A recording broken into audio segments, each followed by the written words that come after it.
Good morning mga kalablab. So ayun, kagigising lang natin. Tapos ito, mag-aalmusal na tayo. So mamaya pagkatapos kong mag-almusal, maglilinis ako ng kwarto. So, bye-bye! Ito na nga, suklayin muna natin ang makunat at makurasin natin buhok. So, ito na, suklayin muna tayo para sa magulong natin buhok. Buhok. So, ito na nga, nasa na nga ba ang aking polvo? My God! So, ito na nga ang aking magic polvo. So, magic powder pants. Yan ang ginagamit ko. Sobrang ganda sa mukha. Para kang naka-foundation. Ganon. Galing. So, ayan. Ganyan nga pala ako mag-apply ng pulbo sa mukha. So, ayan. Pak na pak. So, nasa na nga pala yung mahiwaga kong lip tint. Yan nga pala ang ginagamit kong lip tint. Kulay orange. Kilay ang name. So, yan nga guys. So ayun mga kalablab, maglilinis na tayo, maglilipit na tayo ng pinaghigaan.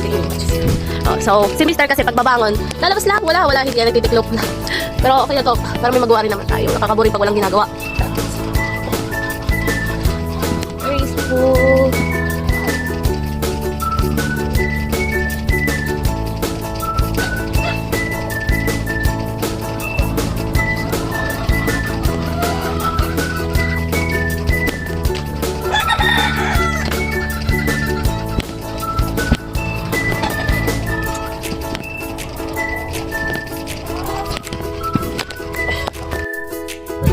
So ayun, nakakuha pa ako ng 5 piso. So wow, swerte ko naman ngayong araw. Nakakuha ako 5 pesos. Oh my God. So kung titingnan, maliit lang ang aming kwarto. Kasi tatatlo lang naman kami. Si Matthew, si asawa, at ako.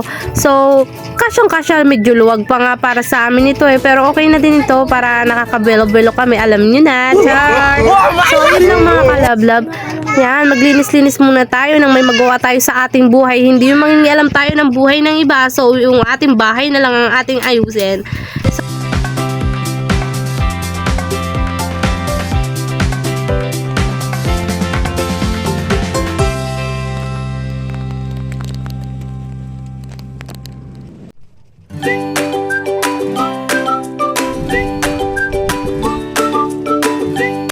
Thank you for watching.